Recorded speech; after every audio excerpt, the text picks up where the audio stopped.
శ్రీమాత్రే నమ. జయ గురు దత్తాత్రేయ నమ.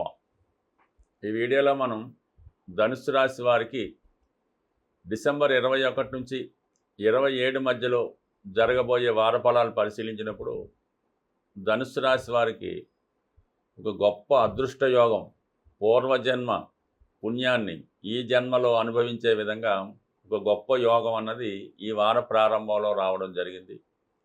ఏదైనా ఒక రాశ్యాధిపతి ఆ రాశిని వీక్షించినప్పుడు కంపల్సరిగా ఆ రాశికి సంబంధించిన కారకత్వాలు జాతకుడికి అనుకూలంగా రావడం జరుగుతూ ఉంటుంది. ఇప్పుడు ప్రధానంగా గురువు మరి సప్తమ స్థానంలో ఉండి రాశిని వీక్షిస్తున్నాడు, అంటే ధనుస్సు రాశిని వీక్షిస్తున్నాడు.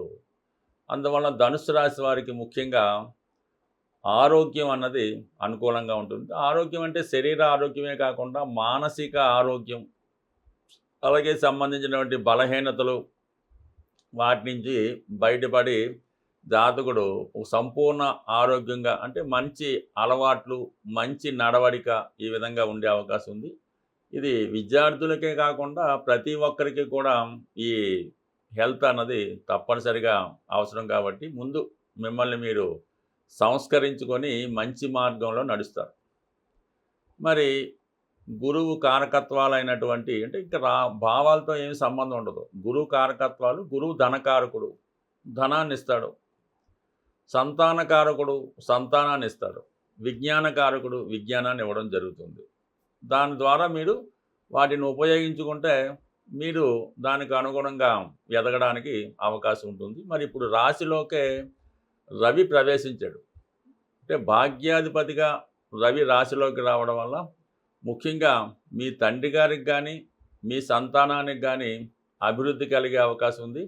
వారికి మంచి నేమ్ అండ్ ఫేమ్ రావడం కానీ ఏదో ఒక కీర్తి ప్రతిష్టలు వాళ్ళకి రావడం జరుగుతూ ఉంటుంది. దానికి ప్రభుత్వ పథకాలు మీకు అనుకూలంగా ఉంటాయి. ప్రభుత్వ సహకారం సంపూర్ణంగా ఉండడం జరుగుతూ ఉంటుంది. కుజుడు పంచమాధిపతిగా రాశి అందే ఉన్నాడు. మీలో ఉన్నటువంటి టాలెంట్కి తగిన గుర్తింపు వస్తూ ఉంటుంది. ఏదన్నా చేయాలనుకుంటే మీ యొక్క సంతానం కానీ మీ యొక్క శిష్యులు కానీ సహకరిస్తారు. వృత్తి మారాలనే మీ ప్రయత్నం తప్పకుండా నెరవేరుతుంది. సంతానం అభివృద్ధి కొరకు వారికి ఏదన్నా చేయాలని మీ ఆలోచన నెరవేరుతుంది. ఈ సమయంలో మీరు మీ పిల్లల కొరకు ఏదో ఒకటి నిర్ణయం తీసుకొని వాళ్ళ కొరకు మంచి కాలేజీలో సీట్ సంపాదించడం కానీ, మంచి స్కూల్లో ప్రవేశం సంపాదించడం కానీ, మంచి పెళ్లి సంబంధం చూడడం కానీ, అంటే వారికి ఏదైనా స్థిరాస్తి కొనివ్వడం జరిగే అవకాశం ఉంటుంది. ఇక శుక్రుడు షష్ఠ లాభాధిపతిగా రాశి యందు సంచరిస్తూ ధనకారకుడితో చూస్తుంటే అప్పు రుణ ప్రయత్నం, మీరు ఎంత రుణం కావాలన్నా అంత రుణం ఈ సమయంలో లభిస్తుంది. ఫర్ ది సేమ్ టైము గతంలో చేసిన అప్పులు తీర్చాలన్నా కూడా ఇదే మీకు రైట్ టైం మాట. అందుకని ఎటువంటి రుణం ఉన్నా, అంటే మీరు రుణం అంటే కేవలం డబ్బు రుణమే కాకుండా మీ చెల్లెలికో మీ అక్కగారికో వివాహం చేయవలసి ఉంటుంది, మీ అమ్మగారికి ఆరోగ్యం బాగా చేయించవలసి ఉంటుంది, మీ తమ్ముళ్ళకి చదివించవలసి ఉంటుంది. అంటే ఇటువంటి బాధ్యతలు, అంటే గత జన్మ ద్వారా వచ్చిన బాధ్యతలు కూడా ఈ రుణాలే.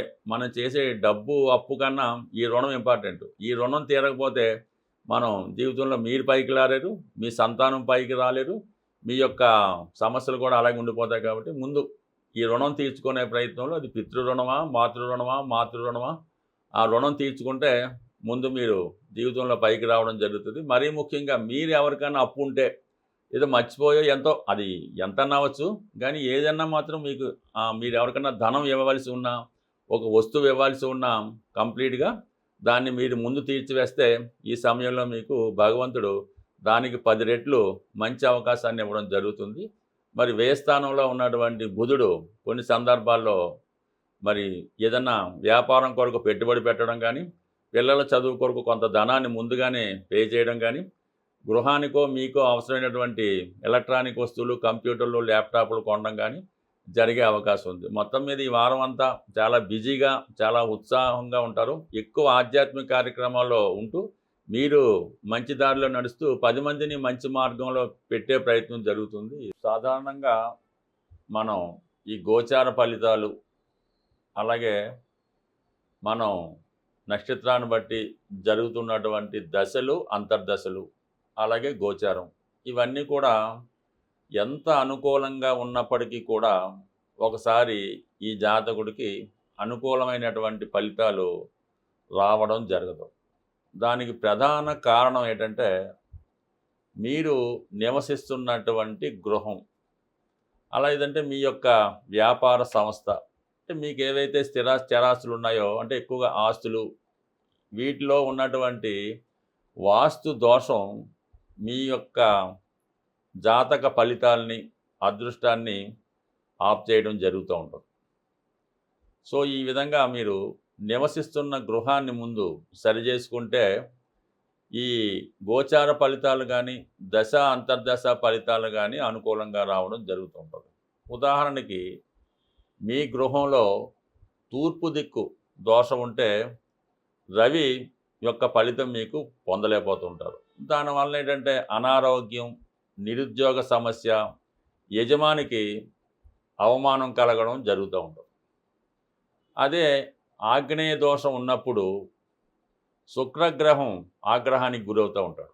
దానివల్ల భార్యకి అనారోగ్య సమస్యలు, కుటుంబంలో అమ్మాయిలకి, ఆడపిల్లలకి వివాహం జరగకపోవడం, అలాగే వారి యొక్క వివాహ జీవితం సరిగ్గా లేకపోవడం వల్ల తరచూ పుట్టింట్లోనే స్టే చేయడం జరుగుతూ ఉంటుంది. అలాగే దక్షిణ దిక్కు దోషం ఉంటే కుజుడు ఇబ్బంది పెడతా ఉంటాడు. అంటే రుణ బాధలు, ఇంట్లో మగపిల్లలకి చెడు వ్యసనాలు, అలాగే అప్పుల బాధలు, వివాహాలు వాయిదా పడడం జరుగుతూ ఉంటుంది. అలాగే నైరుతి దోషం ఉన్నప్పుడు రాహు యొక్క ఆగ్రహానికి గురవుతూ ఉంటారు. అంటే యజమానికి హెల్త్ ప్రాబ్లమ్స్, యజమాని మొండిగా వ్యవహరించడం, ఎవరి మాట వినకపోవడం, ఆ ఇంట్లో అందరితో యజమానికి విరోధం ఉండడం జరుగుతూ ఉంటుంది. అలాగే వాయువ్య దోషం ఉన్నప్పుడు ఒక 100 రూపాయలు అప్పున్నా సరే తీర్చలేకపోతుంటాం.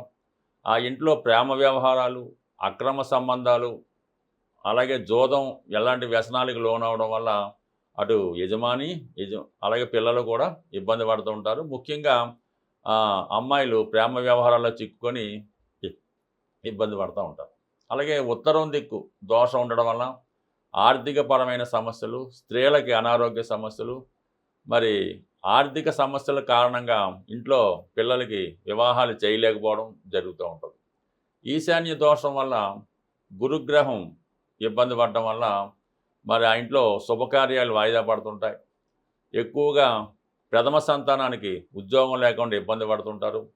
ఎక్కువగా నిరుద్యోగులు ఉంటారు. సంపాదన ఒకలే ఉంటే 10 మంది వాళ్ళ మీద ఆధారపడడం జరుగుతుంటుంది.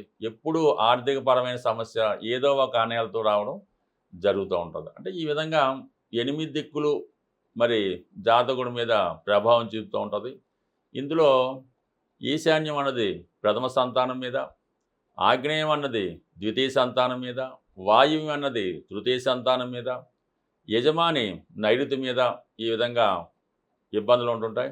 ముఖ్యంగా గృహంలో ఉన్నటువంటి టాయిలెట్లు సరైనటువంటి దిశలో లేకపోతుంటే ఆ ఇంట్లో ఉన్నవారికి చెడు వ్యసనాలు, నిరుద్యోగ సమస్య ఎక్కువగా ఉండడం జరుగుతుంటుంది.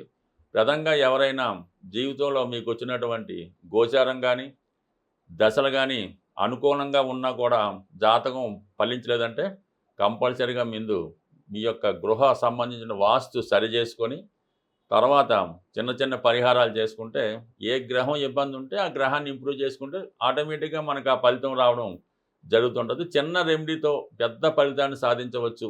ఏదైనా మీ జీవితం మీద మీకు శ్రద్ధ ఉన్నప్పుడు ఆ సిద్ధాంతం మీదో, ఆ జ్యోతిష్కుడి మీద మీకు నమ్మకం ఉంటే పరిపూర్ణంగా మనస్శుద్ధిగా మీరు ఆయన్ని సంప్రదించి మీరు ఫలితాలు ఇలాగా పరిహారాలు చేయించుకొని వాస్తును కూడా సరి చేయించుకుంటే ఏదో ₹1,00,00,000, ₹1,00,000తో పోయేదానికి ఒక 10,000 ఖర్చు పెట్టుకుంటే, ఒక ₹1,000 ఖర్చు పెట్టుకుంటే మీ సమస్య సింపుల్గా తీరిపోయే అవకాశం ఉంటుంది. స్వస్తి.